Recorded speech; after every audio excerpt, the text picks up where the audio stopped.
Estamos no ar, mais um Metacast para você, diretamente aqui de São Paulo, dos estúdios do Fortalk, do Fortalcast. Já gostaria de agradecer do pessoal por nos fornecer esse espaço maravilhoso. Já agradecer também o pessoal da CoinLive, o nosso patrocinador master desse canal. Toda a descrição da CoinLive está na descrição do nosso canal, entra lá, vai valer a pena. E junto comigo aqui hoje, entrevistando as melhores pessoas, ele, Giorgio Toniolo. Tudo bem, Giorgio? Tudo ótimo, toda a descrição do patrocinador está na descrição do vídeo e a gente faz uma descrição do descricionário. E tá ótimo, e é isso. Esse que é o defeito, porque bota texto demais pra ele ler. Nossa, eu falo, eu posso beber, eu posso não beber, eu posso usar remédio, posso não usar remédio, tá tudo bem. Esse daqui, isso acontece, buga a cabeça. Que na verdade assim, aqui é a deixa, a gente levanta a bola pra ele cortar, mas ele não entendeu essa parte. Que hoje ele tá no fantasiado de humano, hoje ele tá conversando normal, hoje a gente tá conseguindo entender quem é Giorgio no formato humano. No formato humano. Eu tô com frio, eu tô cansado, tô com sono. Não sei o que tá acontecendo, eu não tô funcionando bem hoje não. Giorgio. Mas é isso, agora tá contigo. E o convidado de hoje? Você quer apresentar? Apresentar eu? Não, já vou falar. Porque hoje aqui vai ser bom, quer dizer, né? Vamos ver se a convidada deixar a gente brincar um pouco, falar as besteiras aqui, aí tá bom. Ela, olha só, ela iniciou a história dela em 2016. E olha o que ela já fazia em 2016. Ela já atuava em diversas frentes de projetos que desenvolvia de desenvolvimento de tecnologia para blockchain. Entre elas, desenvolvimento de soluções corporativas, estruturação de exchange de projetos cripto em 2016, cara. E projetos de tokenização de ativos e ICOs no boom de 2017. Em 2017 ela já estava fazendo ICO. Ou seja, ou conhece muito farol por aí, ou ela é a Cleópatra da brincadeira. Vamos ver, ou incentivar vai pro Egito ou não vai. Não, já começa assim, já foi presa? Né? Com vocês, Suelen Gusso. Suelen Gusso, olha, Suelen Gusso. Você vai fazer alguma coisa, porque eu tô de boa hoje. Tudo bem, Suelen? Como é que você tá? Tudo ótimo, muito obrigada pelo convite, é um prazer estar aqui com vocês, né? Estou retornando para o mercado da criptoeconomia este ano e fiquei extremamente feliz com esse convite, né? Não sou a Cleópatra, mas tenho experiência muito vasta nesse mundo da criptoeconomia, que se iniciou em 2016. Então, o meu primeiro contato foi finalzinho de 2016, porque naquele ano eu estava estruturando um banco digital. Então, nem se falava muito nisso, eu sou de Curitiba. Então, a gente estava fazendo cartões de benefícios, conta digital, meios de pagamento e tudo nesse meio de soluções financeiras. E eu recebi Cielo da vida. Praticamente. E naquela época eu recebi um convite que foi o seguinte termo: olha, eu estou pensando em desenvolver um projeto que é a digitalização de um IPO. Tudo bem, me explica um pouco mais o que você entende como a digitalização de um IPO. Talvez a gente chame de ICO, mas ainda isso não está muito definido no mercado, né? Uhum. Falei, olha, a gente pode sentar e conversar, porque eu nunca gostei de projetos monótonos, né? Sim. Sempre fui movida por desafios. Falei, olha aí, Giorgio, alguma novidade? Me interessa muito, vamos conversar. Então, em 2017, comecei uma empreitada com um grupo dos Emirados Árabes, né? Então, o nosso CTO era um russo, a gente tinha uma equipe de desenvolvedores fantásticas. E, naquele momento, a gente construiu uma exchange, né? No Brasil, a gente tinha só 10 exchanges, estava no início, tinha Foxbit, Mercado Bitcoin, Bitcoin to You. Então, a gente estava ali naquele início, não tinha muita escalabilidade, o mercado ele era muito fechado, as pessoas ainda não tinham informação, então existia um certo bloqueio, né, de entendimento desse mercado e de aceitação. E eu entrei em 2016. 6 anos depois não mudou nada. Continuamos sem informação, o povo acha ainda que é pirâmide. Nossa, é isso. Mas melhorou muito, vou claro, te dizer. Claro. Melhorou muito. E desses 6 iniciais aí, sobraram 2 mesmo. Você falou sobre o Foxbit e o Mercado Bitcoin. Exatamente. E é isso. Acabou. Exatamente. O resto era o golpe, o pirâmide ou não aguentou a porrada. Exato. Ou não é? Sim, não, isso é verdade. Tentaram, está corretíssimo. Então eu entrei num boom de 2017 para organizar um projeto internacional baseado em tecnologia blockchain. Então a gente tinha a exchange. Naquele momento, na construção da exchange, eu até estava comentando esses dias, nós não tínhamos estudo de UX. Então, não existia esse profissional. Calma aí, vamos lá. Estudo de UX. Adoro isso. O que é UX? É o que a Binance não faz ideia do que se trata. Digamos que é a usabilidade daquela plataforma. É a melhor experiência para o usuário. Então, o que eu sempre digo, um projeto ele tem que ser arquitetado de forma que uma criança de 6 anos consiga entender e um senhor de 80 anos consiga operar. E eu vejo, né, que é uma grande dificuldade do mundo Web.3. Vamos estender isso aí para ter um momento, porque não teve corte no último, né? Gente, vamos lá. UX, User Experience. É basicamente a tarefa que a equipe de marketing e design de uma empresa usa para poder mapear o processo, a experiência do usuário do começo até o fim, naquela empresa, naquela plataforma ou multiplataforma, para entender os desafios que você vai ter, o que você vai procurar em cada uma das etapas para facilitar para você. Enquanto o User Interface, que é UI, é exatamente a mesma coisa, mas ele vai olhar mais para interface, para como você clica, de qual maneira, para a rastreabilidade do teu olho, enfim, eles usam essas duas coisas para pegar uma experiência muito legal para você. Campeão número 1 disso no mundo, Netflix. Eles são tão bons nisso que eles produzem Big Data, informação, e usam isso para poder criar as melhores soluções para você, as melhores séries, etc. O que eu mais gosto é Google. Que é o que no nosso mercado não existe. O que eu mais gosto é Google. O que você quer? Buscar. Só tem aquilo dali. Busca, amigão. Não faz mais nada. Basicamente, mais uma vez, a diferença entre a nova DAX agora, já que a gente tá falando disso... E o raio da Binance. Ó, eu entro nesse site aqui. Pelo amor de Deus. Isso aí me dá dor de cabeça. Não dá, não tem condições. Não dá vontade de beber só de ver isso aí. Porque sobra não dá pra entender nada, não. Fica difícil. Então, em 2017, a gente já se apresentava essa dificuldade em usar uma linguagem adaptada para o mercado, em facilitar a entrada de todos os públicos dentro desse ecossistema. Então, por exemplo, para definir o layout das exchanges que a gente estava criando, era assim, sentava com os desenvolvedores, sentava com algumas pessoas do time de desenvolvimento de negócios, eu fazia os layouts, eles programavam e eu fazia testes com algumas pessoas chaves. Por exemplo, eu já cheguei a dar a tela para o meu filho, que na época tinha 7 anos, falar assim, Matheus, o que você entendeu disso? Ele falava, mãe, eu acho que aqui faz isso, daí vem pra cá, e daí, isso aqui eu não sei o que é. Eu falava, opa, temos um erro aqui.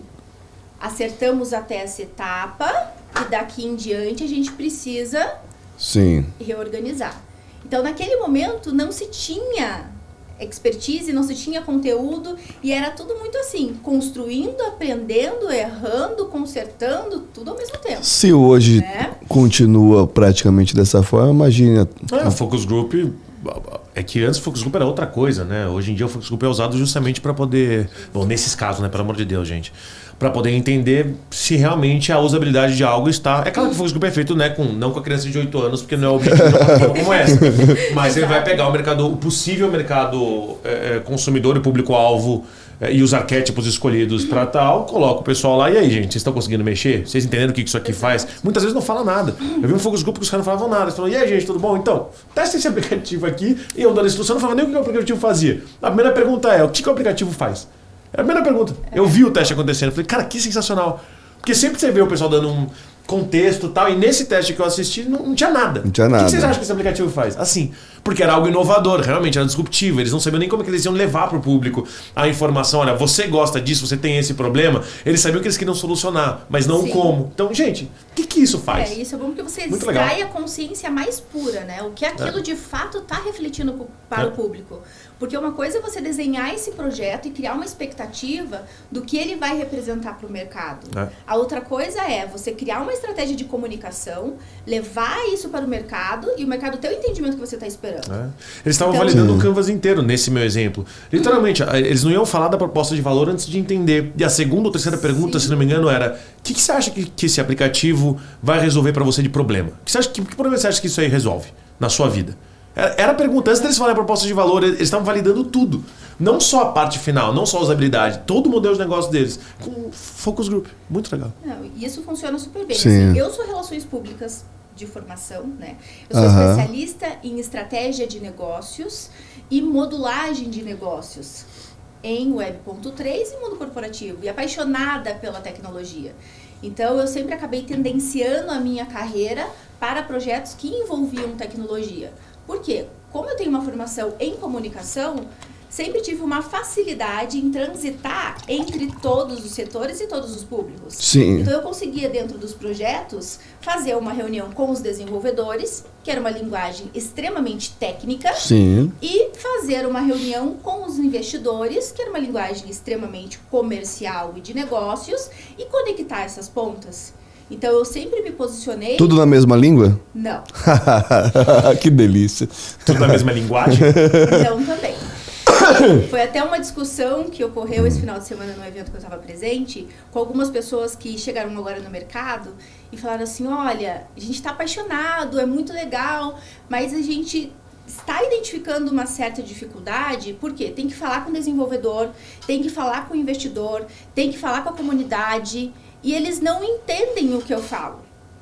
Eu falei, olha, por experiência, o que eu sinto que funcionou, eu era o ponto de tradução. Você não pode usar uma linguagem comum para todos os seus públicos. Ah, não vai chegar nunca. Você tem que se adaptar a cada canal que você está comunicando. Sim. Não vai falar com o desenvolvedor.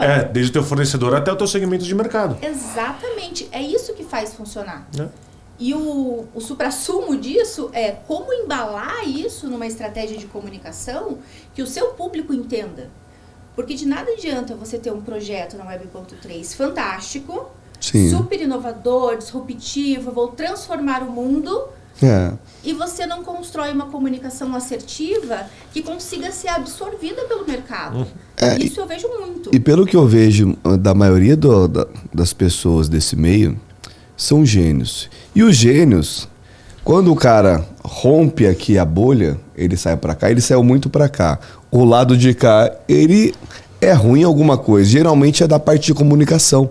Então são bem travados, e porque para ele é tão simples uma coisa, ele fala tão tranquilamente desse idioma que ninguém entende dele, e aqui, que seria o básico, ele não consegue transmitir. Eu vou até um pouco além. É muito comum você ver uma pessoa que teve uma grande ideia, saber que problema que ela quer solucionar para pessoas exatamente como ela, do mesmo arquétipo, do mesmo segmento de mercado, ou para um público-alvo que seria só ela. E aí quando você vai um pouco além daquele olho da mosca, as demais pessoas que se beneficiariam daquela solução não veem o problema da mesma forma, ou não são afetadas pelo mesmo tipo de linguagem, ou da maneira que você está vendendo o teu produto. Aliás, estatisticamente falando, o que separa um segmento do outro, né, o que deixa grupos homogêneos entre si e heterogêneos entre eles, estatisticamente, uma dessas coisas é justamente a maneira com a qual você comunica o teu produto. Né? Se você tem dois segmentos de mercado, se você se comunica igualzinho, fala igualzinho com eles, para eles, provavelmente eles não são segmentos diferentes. Só você que acha, só você que botou o nome dessa maneira. E vice-versa. Sim. Então, foi um pequeno adendo, mas é que são experiências em áreas correlatas. Ele trabalha com coisas muito parecidas do que ela, então. E como eu aprendi a usar a comunicação naquele momento? Eu tinha em uma ponta uma equipe técnica que era gerenciada por um desenvolvedor russo. Uau. O relacionamento dele mais próximo era com o computador. Então, assim, ele não queria ter contato com pessoas, ele não queria ter muita conversa, mas ele era o agente principal para poder transformar todas aquelas ideias malucas que eu estava planejando em sistemas, em tecnologia. Criar o Mr. Robot. E assim, era uma necessidade de criar essa ponte de comunicação que ninguém mais conseguia fazer. E eu tinha dentro desse time um russo, eu tinha dentro desse time um árabe, eu tinha dentro desse time americanos, e eu era a única mulher. Tá, aí você tocou num ponto que assim, me chamou a atenção. Vamos lá. Primeiro, você está conversando aqui com os desenvolvedores, que já é uma língua à parte. E aí você falou do russo. O russo é uma língua bem peculiar e tem uma forma mais fria de tratar as pessoas natural. E são machistas. Muito. Então, calma aí. Você acha que o russo é machista? Isso. Aí ela falou do árabe. Que é pior ainda. Que o árabe, assim, o árabe lá, raiz, não sei, hoje já as coisas estão mudando, mas tudo mais. É assim, mulher, eles sempre trataram como menor. Tratar, conversando aqui, é um desrespeito. Você não tô na mesa. E também tem o ego, né? Sim. Ele pode não te tratar assim, mas a partir do momento que ele vê que você é tecnicamente superior, por mais que ele não te trate diferente, o cara vai se fechar. Né? Aí, mulher, como é que foi isso? Foi um desafio gigantesco. No começo, eu falava assim, não vai dar certo. Porque eu chegava na mesa, colocava as ideias, eles mal escutavam. Porque saía da minha boca, né? Eu era a mulher dentro do time. Então, quem era a Suelen em propor aquela ideia ou aquela estratégia, se a gente tinha um arcabouço gigantesco de profissionais num contexto internacional e os idealizadores do projeto eram homens. Então, eu demorei aí em torno de uns 45 dias na briga, na raça, na mesa, discutindo, colocando minha ideia, insistindo e executando, trazendo resultado para começar a ganhar respeito. E tudo começou assim. Eu dava a ideia, eles não aceitavam. Passava alguns dias, surgia uma brilhante ideia. Que não era minha. A primeira vez eu fiquei incomodada, a segunda vez eu fiquei incomodada, na terceira eu falei, então ok, eu vou jogar esse jogo. Eu não preciso ser a dona da ideia. Eu quero que o negócio funcione. Ô Igor, imagina se você tiver uma ideia semana que vem que faz isso e aquilo. Não é? Eu não preciso ser a dona da ideia. E daí eu virei o jogo nesse sentido. Quando eles começaram a aplicar essas ideias, a escutar as estratégias, isso começou a dar resultado, eu comecei a ganhar espaço. Porque daí, quando isso aconteceu, eu pisei no freio. Falei, então tá. Então agora vamos ver como que a gente vai se encaixar dentro desse time. Quando eu fiz esse movimento, tudo mudou. Eles me aproximaram, me deram uma posição diferente dentro da empresa e eu passei a fazer parte do compliance estratégico da empresa. Então, todo o produto que era desenvolvido passava pela minha opinião. Eu ajudava a construir. Então, mas assim, no começo foi complicado. Então, o que a gente fez naquele momento? Foi desenvolvido a Exchange. A gente tinha uma das empresas que era uma empresa de desenvolvimento de soluções baseadas no blockchain para o mundo corporativo, né? Isso já lá em 2017. Nós tínhamos o token da organização. Em 2017, ali julho mais ou menos, nós fizemos o ICO desse token. Então, eu fiz todo o relacionamento com os investidores. Hoje é utilizado o Discord. Naquela época, era utilizado um sistema similar, que era o Slack. Nossa, o Slack era terrível. Então, imagine você fazer relacionamento com os investidores em contexto internacional usando o Slack. Por isso que eu digo, não existe barreiras para quem quer fazer. Se você quer fazer, você dá um jeito. Então, a gente conseguiu fazer naquela época e deu super certo. Relacionamento com a imprensa. Então, eu consegui levantar as publicações para Cointelegraph, para vários canais internacionais, né, super reconhecidos no mercado cripto.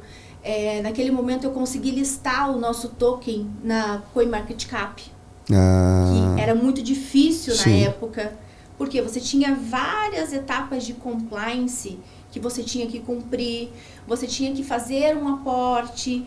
Então, era um trabalho muito, muito pesado, mas conseguimos fazer. Lançamos o primeiro modelo de exchange descentralizado em 2017. Isso funcional, aplicativo no computador, white paper na mídia internacional. Então, assim, foi um trabalho pesado, né? Mas que gerou muitos resultados. Então, tudo que acontece hoje na Web.3 é um desdobramento do que veio acontecendo no mercado desde 2016, 2017. O que a gente tem hoje é um pouco mais de recurso em relação à tecnologia, né? Nós temos novas tecnologias, graças a Deus, muito mais profissionais interessados no tema, porque na época a gente queria contratar um programador, não tinha. Sim. Hoje existe uma dificuldade de contratação, mas você já plantou a consciência de que o mercado da Web.3 é o futuro.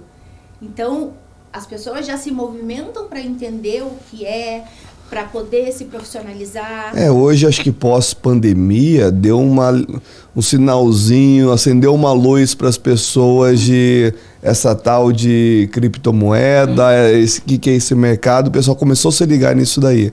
Tá ajudando um pouco, aí tá vindo mais pessoas para isso, tá facilitando um pouquinho, tá bem difícil ainda. Só que como o mercado cresceu e várias empresas apareceram também, do jeito que aparece o pessoal some.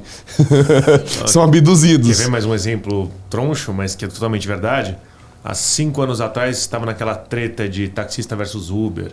Isso. De os aplicativos e o quão livre eles são para poder operar e um monte de gente sendo contra os aplicativos e tal. Pois é, aconteceu a pandemia, o que salvou a maior parte dos trabalhadores aqui, principalmente nas cidades grandes? Quem virou motoboy de entrega de aplicativo, pessoal do Uber 99, iFood, entre tantos outros. Foi isso que salvou a economia aqui de São Paulo. Qualquer problema que acontece, são as melhores tecnologias e as mais novas que salvam a economia. Adivinha qual que vai ser a próxima? A nossa é descentralizada, você não precisa de grandes instituições para poder mintar nada, para poder ser node de absolutamente nada, para poder operar qualquer tipo de transação financeira. Você pode fazer isso sendo uma pessoa normal. Você pode trabalhar na nossa economia sendo uma pessoa normal. Em qualquer ponta dela. Eu acredito muito nisso, né? Eu acho que o mundo caminha nesse sentido, não tem mais como voltar atrás. Não Eu tem. acho que as empresas elas têm que abrir os olhos, né? E o quanto antes se preparar e entrar nesse movimento para que elas estejam dentro dessa onda. Uhum. Quem esperar demais pode perder as oportunidades, né? Eu esse ano atuei fortemente no mundo corporativo, com grandes consultorias e um relacionamento muito próximo com CEOs, donos de empresa, grandes corporações. E da parte deles existe a curiosidade de entender Sim. o que é o Web.3, de iniciar investimentos em projetos, mas ainda existe uma grande barreira porque não se criou um canal de comunicação com eles, né, direto, que seja efetivo. Então, até essa minha decisão de voltar para o mercado agora, foi assim, gente, calma aí. A Web.3 está em pleno desenvolvimento. Sim. Todo mundo está olhando para isso. O mundo corporativo está com desejo de cada dia mais colocar o pezinho na Web.3. E cadê essa ponte? Exato. Então, eu acho que a gente pode construir muito. A criptoeconomia, ela é um setor colaborativo, né? Eu acho que isso é uma coisa que tem que ser muito pautada, porque se constrói somando inteligência. Então, por que não somar inteligência para cada vez mais trazer essa economia tradicional para o nosso universo? Eu queria um pouquinho além. As pessoas têm que parar de achar que a blockchain é o fim, ou que ele é a moeda de transação. A blockchain é a tecnologia, ela é um meio. Por que isso é diferente? Eu trabalhei 10 anos da minha vida com startup. Então, falando que o investidor de startup era assim, ele olhava o projeto, pode ou não dar certo. Não que os projetos da blockchain possam não dar certo, mas veja, a blockchain em si não tem pode ou não dar certo. Ninguém falava sobre, será que a Web 2 vai dar certo? Não, a Web 2 chegou para ficar. O celular, quando você olhou para o celular, fala assim, não, as pessoas precisam falar. Mobile. Temos um celular aqui. Ninguém olhava para ele, será que vai dar certo? As pessoas precisam falar enquanto elas estão on the go. A blockchain precisa estar aqui. A pessoa tem que começar a falar sobre isso, né? A blockchain é a tecnologia. A tecnologia já está aqui. Você pode entrar agora, pode entrar depois. Mas tem que parar de olhar e falar, será que vai dar certo? Blockchain não é a moeda. Blockchain é o meio. Exatamente. E eu Sim. acho que o olhar para a tecnologia no sentido de como usar essa tecnologia para criar soluções que facilitem a vida das pessoas. Eu acho que é muito nesse viés. Por que eu vou criar esse produto? O que isso vai mudar a vida de uma pessoa ou a vida de uma empresa? Faz sentido na questão da usabilidade? Os números fecham? Porque também eu vejo muito disso. O projeto é muito legal. Quanto é o investimento? Sim. 10 milhões. A empresa é desse tamanho. Uhum. Fecha essa conta? Não fecha. Então, acho que tem que sim pensar na tecnologia como solução. Ela chegou para ficar. Sim. É usar isso da melhor maneira possível, mas com o pé no chão. Do que pode ser de fato aplicado no mercado. E o mais rápido possível. Porque o mercado ele se move com muita rapidez. Então, tecnologia, hoje nós temos uma, daqui 2 meses, a gente já chega com novas camadas, nós já temos novas tecnologias, novos players, tudo se movimenta muito rápido. Então, as soluções, elas precisam seguir essa velocidade. Sim. Ter projetos que olham para o mercado com esse viés de preocupação em trazer soluções que viabilizem a inteligência dos negócios, eu acho que é extremamente importante. Tá, aí voltando, você estava lá com o russo, com o árabe, passando toda essa parte, conseguiu convencer eles que colocou dinheiro no bolso. Aí a história começou a mudar. E aí você estava com um problema na contratação de desenvolvedores. Conseguiu resolver isso? Como é que foi a evolução disso? Conseguimos. No time nós tínhamos só 2 brasileiros, né? Eram 27 desenvolvedores no total no time de tecnologia, mas somente 2 brasileiros. Por quê? Não tinha especialista na época. Sim. E o russo, ele tem a cabeça 30 anos luz na frente. Então, o que estava acontecendo no mundo naquele momento, ele já estava pensando 10 anos à frente. O que ele ia fazer? Nossa, a mão de obra de lá é tão acima? Muito acima. Muito acima. E eles são muito rápidos. Então, o que às vezes a gente contratava um time para fazer e eles demoravam 30 dias, o russo fazia em 7 dias. Então, realmente, existe uma grande diferença. Até porque é uma questão cultural, né? Frio, Rússia... Tem nada pra fazer, pô. Senta ali, a velocidade de programação... Não tem nada pra fazer, não tem praia, você não tem lugar... Pô, já ficou no Rio de Janeiro? Ali na beira-mar, em Copacabana ali? Pô, aquele calor, todo mundo na rua lá andando, correndo. É a saúde pura. Aí você quer cuidar do seu corpo, você quer sair, você quer comer alguma coisa, você não quer trabalhar, pô. Você quer ou jogar vôlei, futebol, não quer. Agora você tá num frio, trancado em casa, não tem nada. Você não tá entendendo o que a pessoa tá falando. Meu, vamos trabalhar, pô. Culturalmente existe essa tendência em se dedicar ao estudo, ao trabalho, e extremamente frios, né? Sim. No relacionamento interpessoal. Então ele sumia do mapa, em 7 dias o projeto que eu tinha idealizado no papel, ele voltava e falava assim, é mais ou menos isso que você quer? Sério? Tem algum erro? Daí eu ia, testava, seco e duro, assim. Tem erro? Não tem? Se tem, qual tem? Tá. O erro é que você recebe em euro, não em pesos. Isso ia ser muito mais fácil. As coisas mudam bastante, né? Então foi um projeto bem interessante, tanto no contexto do conhecimento, né? Porque naquele boom dos ICOs, participar de tudo isso, por exemplo, naquela época a gente fazia os airdrops, que nem se chamavam airdrops no contexto internacional, e não tinha modelo de referência. Ninguém nunca tinha feito. E aí? Só uma pausa. Como aqui a gente tenta traduzir tudo, o que seria um airdrop? Airdrop é como um programa de recompensa em que um projeto ele dá alguns tokens para a comunidade para que ela faça algum tipo de serviço. Uhum. Por exemplo, no projeto que eu atuei, nós distribuímos alguns tokens para a comunidade para que eles compartilhassem todos os nossos conteúdos. Então, a gente teve lá mais de 10 mil pessoas dentro do programa de airdrop que foi criado. Uau! Então, só que não tinha sistema, não tinha referência. Então, era tudo assim, surgia a ideia, como que a gente vai fazer? Tá, eu acho que dá pra fazer assim. E você? Não, vamos modular dessa forma. Nossa. Dá pra colocar sistema? Não dá tempo. Vai fazer como? Vai no Excel? Não. Vai pro blockchain? E naquela época ainda o airdrop era para teste, né, de produto. E hoje em dia é praticamente para criação de comunidade. Né? Já tem sistema de automatização de airdrop via, enfim, Discords e coisas afins que o pessoal entra. Totalmente diferente. Só que naquela época a gente pegou o conceito e usou para gerar comunidade. Então a gente carregou os conceitos do que... Já o Kotler está escrevendo mais um marketing 7.0 falando de airdrop. É sempre assim. Então, nas conversas que eu tenho, eu até falo, nossa, a nomenclatura atual eu entendo, mas isso aconteceu lá, a gente chamava de nome diferente e era na raça. Sim. Era vivendo e tava fazendo e vamos que vamos, porque não tinha tempo. É projeto rodando, roadmap na mão, tem relacionamento com o investidor, fez private sale e vai. Fulaninho, baixa o app aqui que eu te dou $1 em token. O que é token? Você quer $1 ou não, maluco? Mas não é. Aí não é que é o que tá tendo.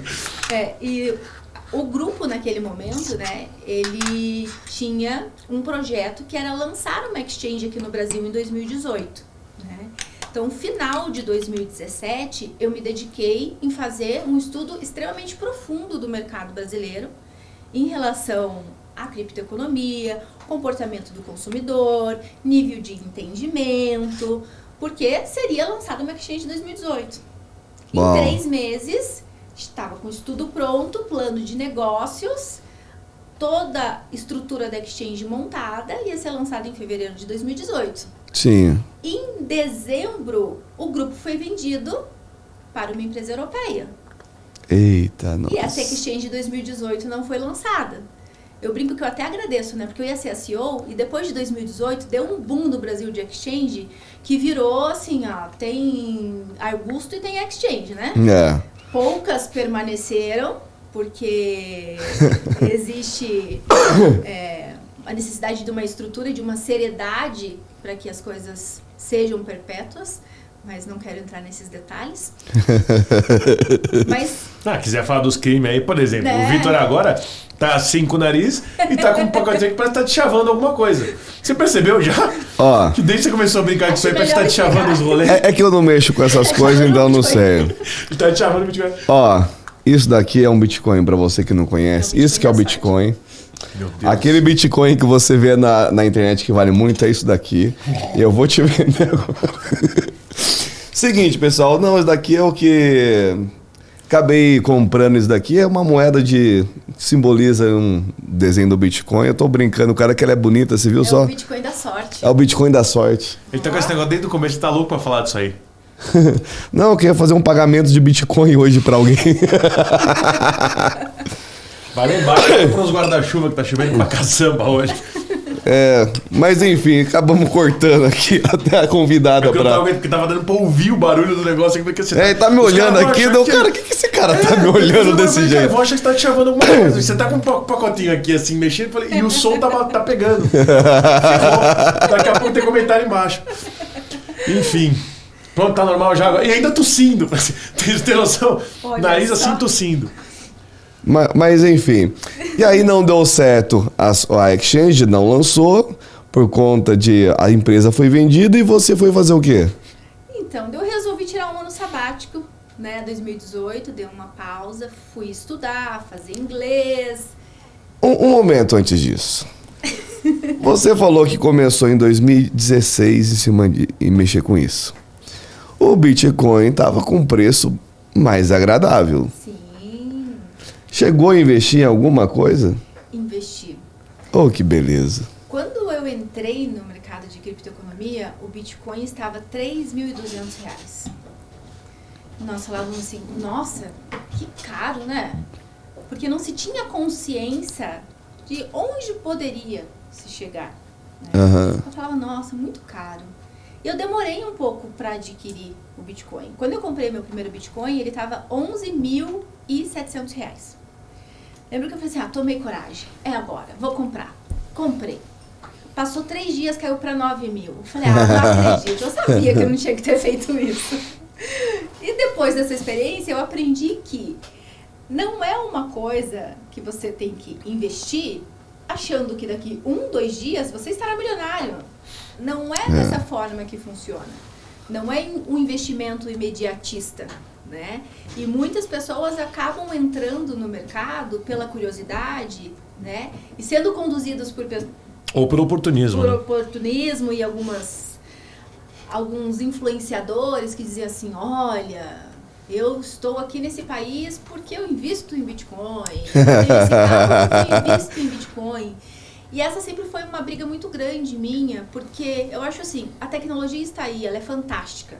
Você pode usar isso para o bem ou você pode usar isso para o mal. Sim. Gente, gaste esforços em fazer projetos que vão mudar a vida das pessoas. Gerar valor, né? Por favor.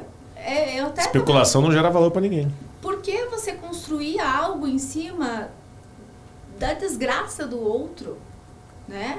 nos últimos anos, como eu trabalho com a parte de estratégia, de comunicação e modelagem de negócio, no Brasil eu acho que é um dos mais altos índices de projetos com um cunho de golpe. De golpe. E eu recebi abordagens assim, olha, você está disponível para fazer a modelagem do negócio, tal. E quem que está por trás? Tá. Qual que é o objetivo? Assim, escancaradamente golpe. E eu dava negativa, porque eu não vou corroborar para esse tipo de projeto no mercado, mas depois de 3, 4, 5 meses, você olhava na internet, o negócio estava de pé. Nossa. Né? Então, assim, eu acho que a comunidade ela tem que unir esforços para cada dia mais vetar esse tipo de movimento. Porque a gente tem esse poder. Né? Somos já um grupo muito grande.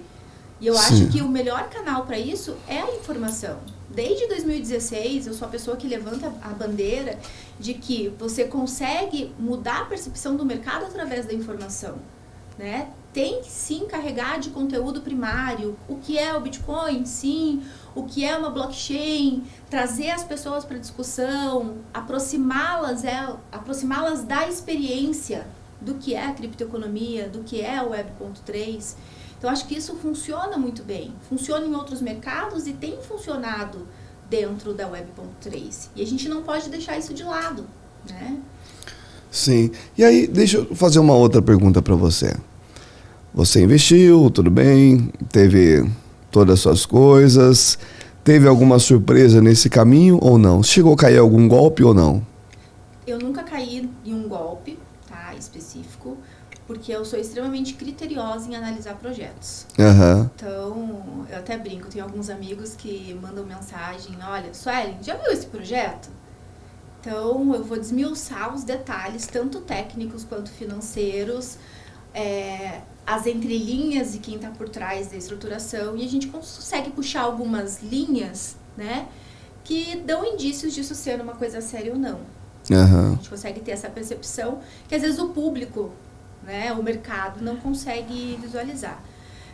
O que já aconteceu comigo foi uma péssima experiência, foi que no ano do meu momento sabático, né, que eu tinha uma carteira muito saudável, que eu tinha levantado ali em 2017 com os meus projetos, e nós não tínhamos uma experiência ruim ainda com as exchanges, né? Então, o que eu fiz? Estava fora do Brasil, não queria deixar as minhas criptos numa wallet, numa ledger, porque eu pensei, eu vou estar fora do Brasil, eu vou ficar carregando essa ledger pra lá e pra cá? Não, é perigoso. Achou que exchange era carteira. Eu vou deixar os meus bitcoins... Not your keys, not your coins. Vou deixar os meus bitcoins numa ledger em casa? Não, vai que alguém acha. E faz o que com aquilo? Dá na cabeça até descarregar? Não sei, eu sei 1000 possibilidades. Tanto que eu tenho... Será que vão achar os meus bitcoins? Então, o que eu fiz? É uma viagem muito rápida, né? Eu volto e tenho vários projetos para começar e tudo certo. E fui fazer o meu ano sabático, estudar e tudo mais. Quando eu voltei, está lá a Suelen, entra na exchange, saca os bitcoins, vende, faz as operações. Um belo dia, vou fazer esse movimento, tela preta. Uau! Qual que era a exchange? Cryptopia. É bem antigo. Eu fiquei sem ar, sem voz, sem alma, sei lá onde foi parar tudo isso. Coração já dá até uma palpitação aqui agora. Tinha coração naquela... Nossa, foi assim, perdi o chão. Saí, voltei, falei ao computador, à internet, o que está acontecendo? Deu tela preta, a exchange foi hackeada,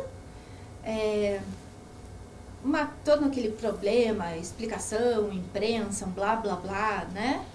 Uns 3 meses depois, se eu não me engano, eles colocaram as carteiras ativas. Você podia sacar, mas tinha uma limitação, eu não consegui tirar quase nada. E eles não falaram que eles iam voltar a deixar essas carteiras off. Então a mensagem era, voltamos. Então todo mundo falou assim, maravilha, está tudo bem, ufa, voltou. Nosso dinheirinho está tudo ali, podemos deixar ali novamente. Só que não. tinha uma restrição de saques, né? E o tempo que ficou online não era suficiente para as pessoas tirarem os seus saldos.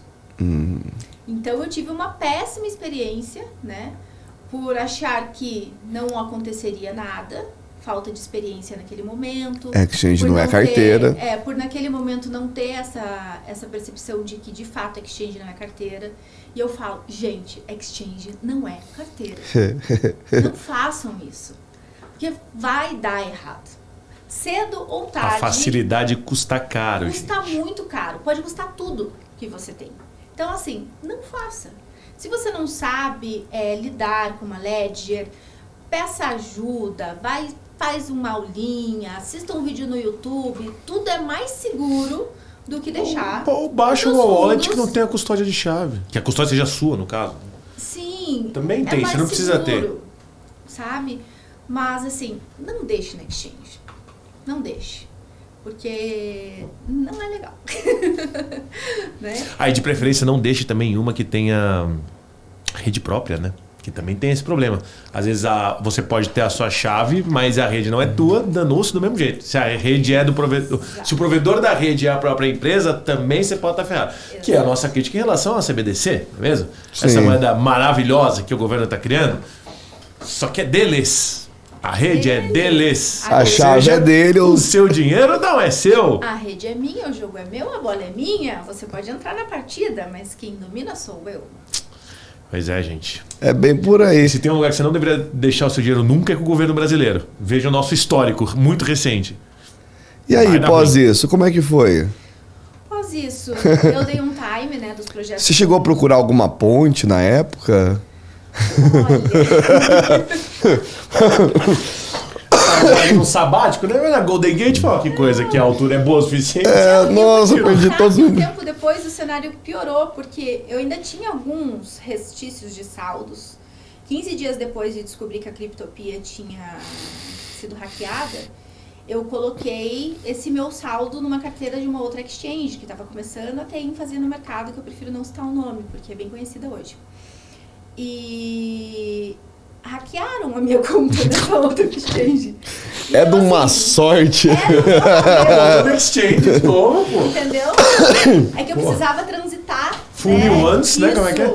Foi um tempo assim, foram 3 dias entre transitar os saldos de todas as exchanges que eu tinha para essa. Não tinha MetaMask ainda. Né? Não, era 2019, no início de 2019. Transitar isso para uma carteira só. O Bitcoin tava numa flutuação assim, ó. Um dia ele tava um valor, depois ele tava outro, daí ele descia, subia, eu falava, tá, vou vender. Sabe, você fica naquela... Pelo menos eu não tinha experiência, eu falava assim, tá, mas se eu vender aqui, ele subir aqui, vou esperar mais um dia. Daí ele subia mais um pouquinho. Eu falei, opa, subiu um pouquinho, vou esperar mais um dia. Né? Aquele azar de quem não tem o conhecimento de fazer o trade. E nesse longo período de 3 dias, né, eu tive esse problema com a exchange. Daí, naquele ano, eu resolvi não trabalhar mais com cripto. Eu falei, não, eu preciso de um tempo para absorver tudo que aconteceu. Foi uma coisa bem delicada. Mas assim, nunca deixei de estudar sobre o mercado, nunca deixei de acompanhar a movimentação do mercado, os players. Tenho muitos amigos, né, que são atuantes desde 2017, estão no mercado ainda. E nunca desistiram de me trazer de volta, né? Eu brinquei que esse final de semana eu estava num evento, daí quando eu falei assim, estou de volta. Foi uma festa, uma comemoração, eu falei, nossa, gente. O pessoal tá carente. O que está acontecendo? Não, tem muita gente, mas está faltando gente com experiência, de causa. Porque é todo mundo muito novo. Sim, então, bastante. É um contexto de aprendizagem. Né? Você é de alguém que já apanhou bastante há X anos atrás. Porque meio que é isso, né? Sim, sim. Você constrói experiência depois de apanhar. Exato. Se você conseguiu se erguer num ambiente muito difícil, exemplo aqui do Brasil para qualquer negócio, e se reerguer depois das porradas que você leva, a experiência tá aí. Sim, com certeza. Você vai botar dinheiro no exchange de novo? Não coloco mais. Não tenho. Agora, jamais. Inclusive, não tenho dinheiro mais, não tenho mais criptozinha. Queria fazer uma pergunta para você que tá tá me cutucando aqui. Você trabalhou lá com o russo, com o árabe, um mercado extremamente machista. Mas, Jorge, você percebeu que a maioria dos convidados que estão vindo aqui, dos tops de mercado, são mulheres? A gente já falou sobre isso umas 2 vezes, né?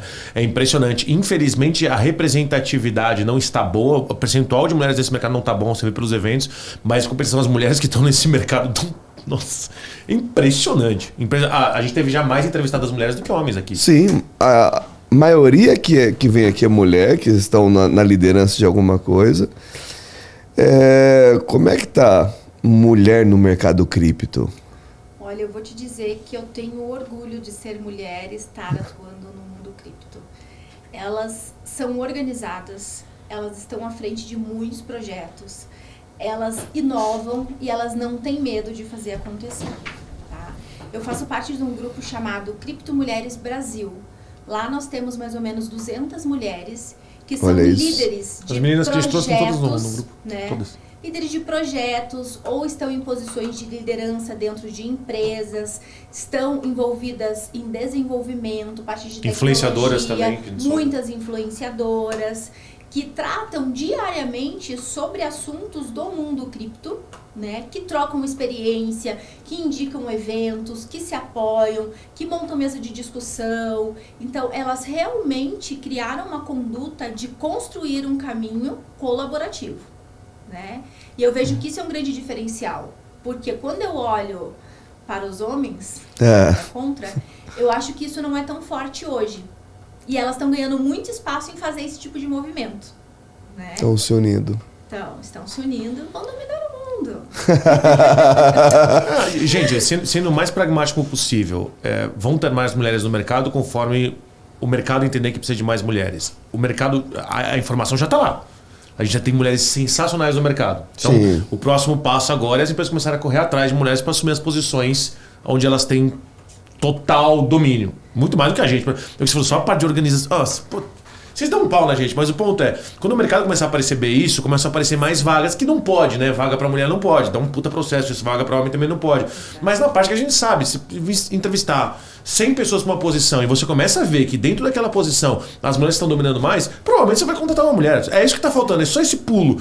Né? E isso é uma crítica que eu faço, não é só mulher, homem, gordo, magro, não. Se você for ver as vagas de emprego abertas, tem muito pouca vaga, tirando as de programador, tá? Aí tem pra caramba. Tem muito pouca vaga exclusivamente para empresas cripto. Você tem muito mais empresas do que vaga para empresa. O que acontece? Por que isso acontece? Tem muita gente contratando por indicação e pouco por posição de vaga aberta. Então talvez o mercado não esteja vendo o tamanho que isso aqui tá virando. E talvez por isso não tantas mulheres tenham prestado atenção em como relevante é esse mercado e quantas posições tem aberto. Gente, um dos problemas que a gente mais fala aqui, que a gente falou quando começa, UX e UI. As designers mulheres dão um cacete nos homens, dos que eu conheci. São detalhistas, né, meu? Dão um cacete. Os melhores profissionais de UX que eu conheci são todas mulheres. E assim que começar a aparecer que todas essas plataformas, todas as exchanges estão precisando urgentemente virar uma nova DAX da vida, estão precisando de um UX e UI melhor, e começar a postar essas vagas, vai começar a chover mulher no mercado. Programadora, a mesma coisa. Desenvolvedora de jogos. Elo, que a gente fala só 1 bilhão de vezes. Maravilhosa. Enfim. Um atrás do outro. Eu vou te dar um exemplo até de uma mulher que atua nessa questão de UX e UI, que é o meu orgulho. Se chama Caroline. A Caroline, ela começou cuidando do relacionamento com os usuários, para mim, lá em 2017. Não era da área de cripto, mas entrou porque tinha, imagine, a exchange estava nos Emirados Árabes, a gente já estava vendendo white label da exchange, então eu estruturei mais 4 exchanges naquele momento. Então tinha toda uma cadeia de usuários que ela tinha que responder, se relacionar. Eu precisava de alguém para cuidar disso. Contratei ela. E naquele momento eu falei assim, Su, o que você acha? Eu saio da minha área e invisto nesse mercado? Eu falei, olha, Carol, é até complicado eu te dar minha posição porque eu sou apaixonada pelo tema. Eu vou investir e vou agregar conhecimento cada dia mais nesse segmento.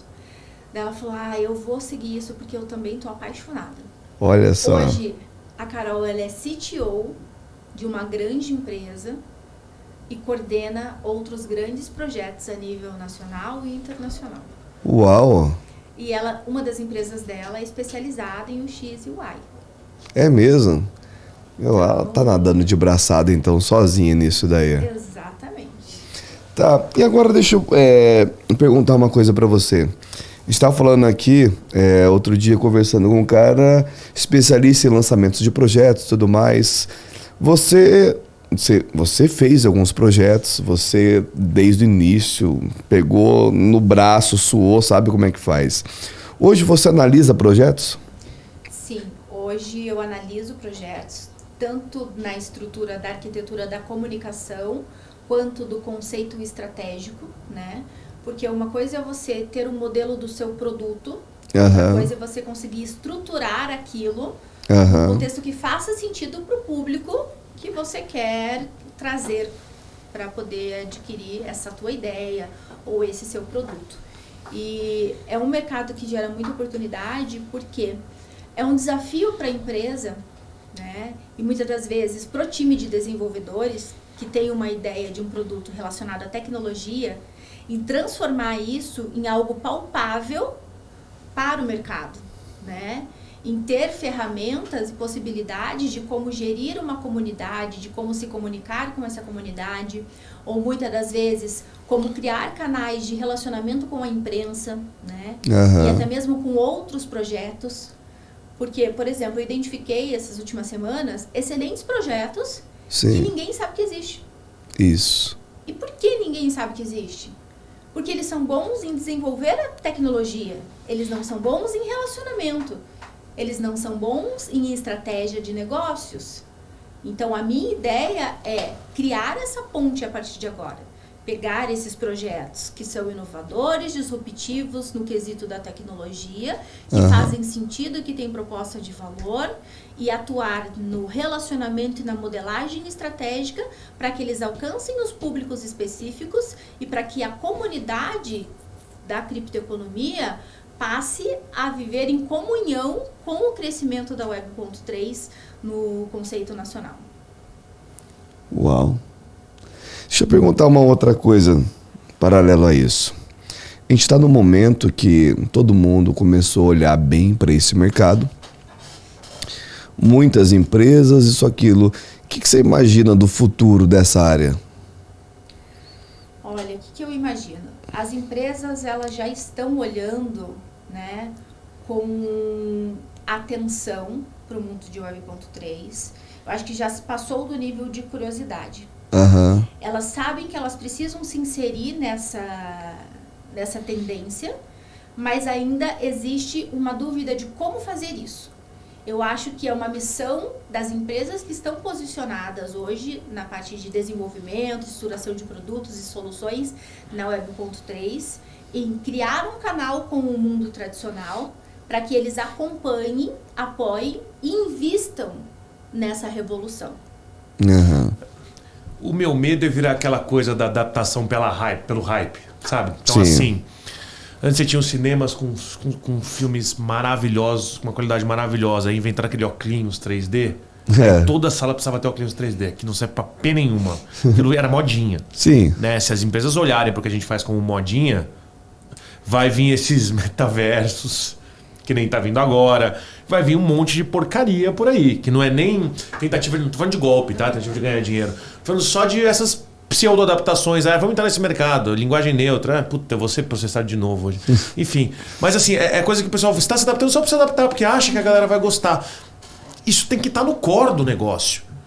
Ou você está olhando para o nosso mercado com uma possibilidade de inovar sua tecnologia, a base como você faz as coisas, talvez criar novos branches de modelo de negócio do que você já tem, atingir novos públicos, beleza, show. Sim. Ou novos canais de distribuição, pode ser também.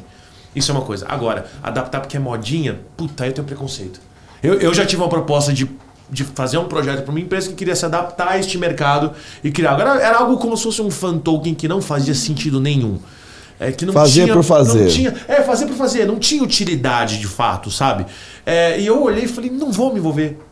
Não vou. A experiência não tô criando nada. Eu tenho tido com as empresas é realmente de buscar a tecnologia para inovar, para transformar, para que elas consigam ser perpétuas dentro do contexto de mercado, né? Porque uma coisa é você ter esse produto e o comportamento do seu consumidor hoje se encaixar no produto nessa forma que ele está modulado. A outra coisa é, todo o mercado está fazendo um movimento e você não inovar o seu produto, seja no quesito da tecnologia, comunicação, estratégia, e você ficar para trás. Então, não um hype de moda, mas sim de estratégia de negócio, sim de inovação, sim de entendimento que a tecnologia blockchain veio para ficar e veio para transformar o mundo dos negócios e a vida das pessoas. A solução que você está criando tem que, primeiro de tudo, resolver um problema e gerar valor através da resolução desse problema. Porque as pessoas acham que as duas coisas são a mesma. Não são. Tem um canal que eu adoro no YouTube, depois eu vou lembrar, vou deixar aqui na descrição, que é de um americano que ele faz inovações e invenções inúteis, que é só para dar view no YouTube. E é sensacional. Ele fez outro dia que era um negócio que você bota numa cestinha de batata frita que põe automaticamente, você pressiona com o seu pé para ele pôr ketchup e mostrar na sua batata para você não sujar o negocinho com a sua mão. Você tá resolvendo o problema? Tá, a pessoa não vai mais sujar a embalagem de ketchup de mostarda com o óleo da batata frita. Você gerou valor para alguém? Claro que não. É por isso que ele vai lá e cria aquele conteúdo, ele tem uma impressora 3D, ele faz tudo na brincadeira. Então, e ele já tem sem brincadeira, uns 100 produtos desse. É um mais engraçado do que o outro. Mas o ponto é, gerar valor e resolver um problema não são a mesma coisa. Às vezes você pode estar resolvendo um problema que o mercado está se lixando para que ele seja resolvido ou não. Igual se não unir as duas coisas... O próprio Kabilane lá, o cara do Twitter, não, da rede lá, do TikTok. O cara mais famoso, ele ficou famoso porque ele pegava as invenções lá, descascador de banana. Dava tanto trabalho, ele catava... Pô, é tão absurda, às vezes, algumas coisas que o pessoal quer inventar que dá mais trabalho eu fazer do jeito que existe. Não, e eu não falei sobre isso à toa, é porque eu vejo que muita gente olhou para blockchain como se fosse uma coisa assim. Parecia algo que tava lá e que tava resolvendo um problema, mas que não tava gerando valor para ninguém. E por muito tempo eu falei exatamente o oposto. Vocês estão totalmente errados. Isso aqui tá gerando muito mais valor do que vocês estão imaginando. Vocês não têm nem ideia do tipo de problema que essa tecnologia está resolvendo ainda. Mas eu já posso apontar agora o valor que ela gera para as pessoas. Eu inverti a lógica. A própria questão que a gente tanto discutiu aqui do próprio NFT, como ele foi lançado e ficou famoso perto do que a real usabilidade dele. Pelo amor de Deus. É assim, a gente tá de um polo pro outro. Nossa. Mas aí que tá. Quanto das funcionalidades e dos benefícios da blockchain são de fato comunicadas para o mercado para que ele entenda o quanto de benefícios eles podem ter utilizando essa tecnologia. Mas quais os meios de comunicação também? Não tem. É que não existe essa ponte, é isso que eu falei. Mas agora eu vou um pouco além. Quando a gente teve da Web 1 para a Web 2, todo mundo que entrou na Web 2 tinha total intuito de trazer o público para dentro. Porque a gente estava falando de uma mudança que gerava interatividade em todos os tipos de sites e aplicações web. Então, você deixou de ter algo que era estático para algo que você poderia comentar, colocar. Então todos os players lá queriam trazer o público para dentro. Quando a blockchain veio, ela veio para resolver questões que não são necessariamente user-friendly. A gente está falando de cibersegurança, a gente está falando de proteção de dados, está falando de várias coisas que não necessariamente são fáceis de você explicar para o público geral. Sim. E as primeiras, 700 empresas nesse mercado tinham como proposta de valor algo que muitas vezes nem chegava até o consumidor final. Então, todo o dinheiro que foi investido nisso foi investido com outros meios. Talvez o meio até de melhorar a tecnologia, de criar algum tipo de aplicação, as layers foram criadas a partir daí.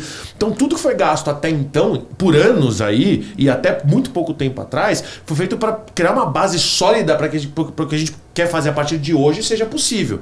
É por isso que, na minha opinião, não foi desde o primeiro momento que o pessoal começou a falar bem ou falar sobre esse assunto. Porque o que foi criado lá no começo não foi criado para nós aqui. Não foi, quando a blockchain foi inventada, ela não foi imaginada já para um aplicativo aqui que você pudesse fazer X ou Y coisa. Só pensando em proteção de dados, em poder fugir do seu país com alguma coisa que você pudesse trocar por valor depois, que você pudesse superar a gestão de crise de... Enfim, não era alguma coisa para você usar para pedir comida. Não era o iFood da vida.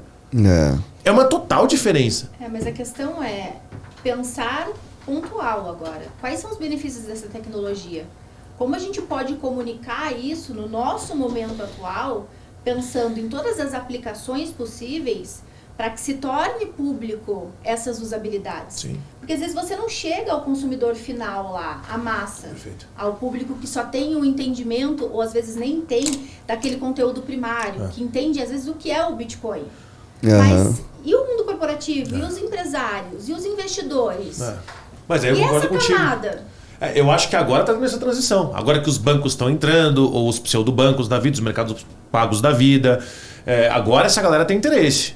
Agora esse pessoal vai trazer a solução para cá, porque agora eles estão dentro do mercado. Demorou, mas agora a gente já está nesse momento.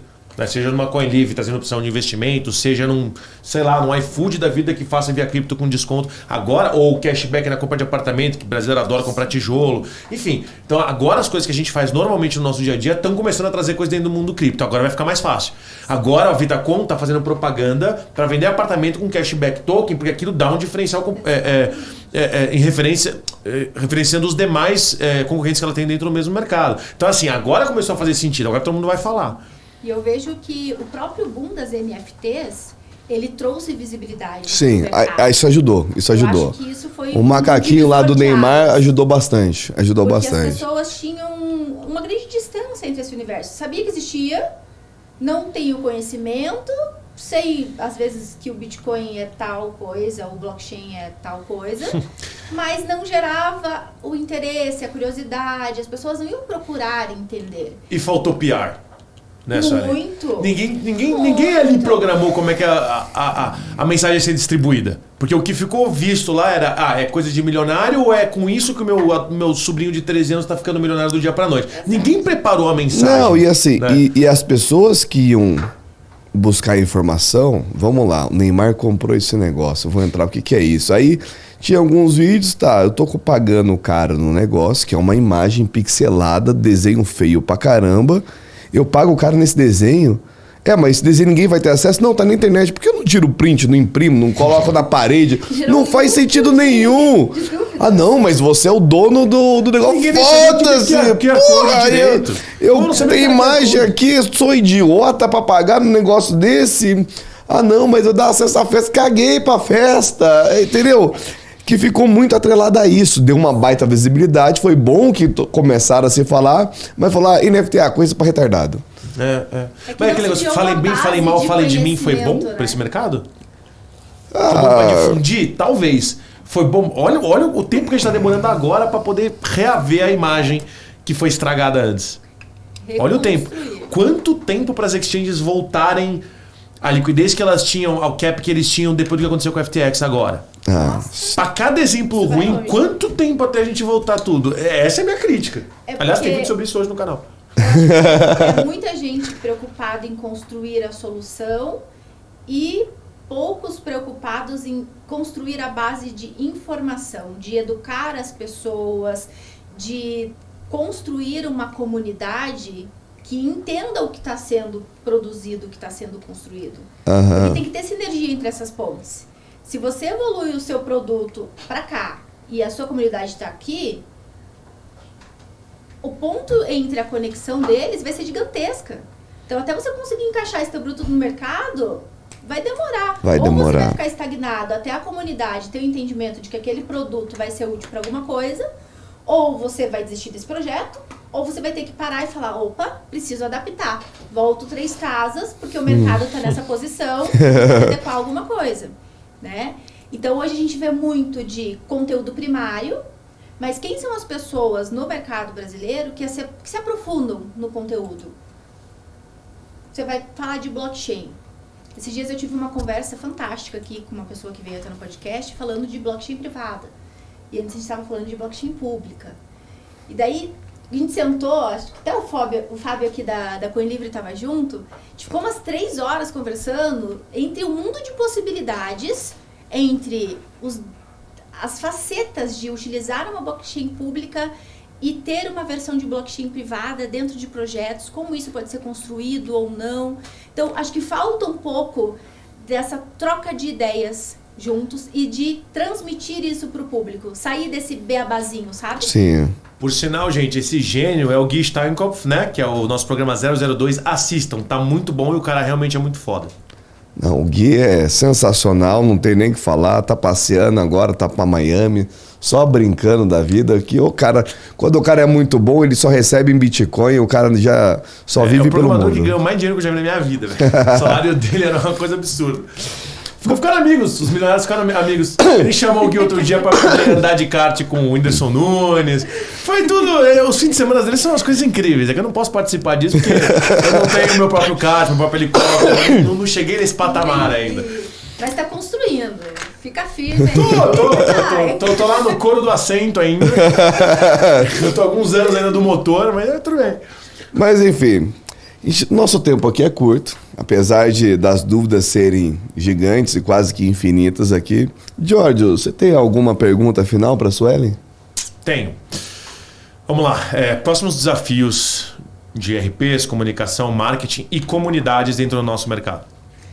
Próximos desafios. Eu acho que os projetos, eles precisam se comunicar melhor entre si para trocar a ideia dos desafios que eles têm enfrentado, para achar soluções em comum.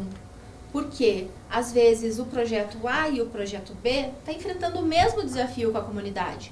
Porque é um projeto de tecnologia, às vezes é a mesma barreira de comunicação. E por que não construir juntos soluções que vão impactar essa comunidade e vão trazer ferramentas que facilitem o trabalho de todos no dia a dia, né? Eu acho que isso é uma ideia que pode ser levantada, né? E passar a ter um movimento nesse sentido. Eu até faço parte de um grupo chamado Blockchain Construction, que é para trocar ideias sobre inovação, sobre aplicações do blockchain, sobre como as soluções do blockchain vão impactar a comunidade e como tornar essas soluções numa comunicação palpável, que a gente possa falar pro tio lá de 60 anos, para nossa mãe, para a avó, e falar assim, olha, nossa, tá acontecendo isso. Então, os desafios são usar a imprensa, usar os canais de comunicação, cada dia mais promover os projetos criptos e facilitar a linguagem. A comunicação utilizada com o time de desenvolvedores não pode ser a comunicação utilizada com a mídia ou numa comunidade aberta. Então, é necessário se adaptar. Sim. Né? E somar esforços. Eu acho que esse é o grande hype aí em relação à estratégia de comunicação. Legal. Suelen, a gente está chegando ao final de mais um podcast e tem um momento que a gente abre o microfone para o convidado, ele e a câmera, para deixar recado pro namorado, pro marido, rede social, fazer propaganda, indicar moeda, vender curso. O microfone é seu, fica à vontade. Em primeiro lugar, gostaria de agradecer a vocês o convite, né? A gente agradece. É um prazer estar aqui nessa retomada. Eu sei que 2023 será um ano de muitos desafios. Eu estou extremamente animada, recebendo vários projetos, analisando e está super movimentado o dia e eu gosto disso. Então acho que o mercado ele realmente tem um movimento diferente e isso me atrai. Quero agradecer ao apoio que o meu marido me dá, né? Olha só. Aventuras. Novos NE. A aventura do movimento da criptoeconomia e ele vai me apoiando, então isso é fundamental. E é isso, gente. Hashtag valeu mozão. Pessoal, queria agradecer a presença de todo mundo. É mais um grande nome que a gente traz aqui para tentar esclarecer um pouco mais desse mercado. Eu com esse novo amigo meu de bancada, Giorgio Bizarro, você viu que homem que trouxe aqui, que levou o nível aqui, não conhecia essa pessoa, conheci ele hoje. Mas olha, que besta. Olha, no podcast. Que classe que nós temos aqui. Obrigado. Se continuar assim, eu vou botar o link da tua água de banho. Ó, obrigado, você levou o nível aqui hoje. Que pessoa que eu não conhecia. Pessoal, esse foi o nosso Metacast de hoje. Sou Hélio Gusso. Todos os links estão na descrição. Segue, curte, compartilha, comenta. Se você gostou, se inscreve no nosso canal, ativa o sininho, nos ajude, por favor. Agradecer o Fábio da CoinLivre, nosso patrocinador master. Tudo falando da CoinLivre também está na descrição. Entra, acessa, vê tudo que tem lá. E agradecer a presença de todo mundo aqui. É isso aí. É isso aí. Até mais, pessoal. Um grande abraço, até a próxima. Tchau.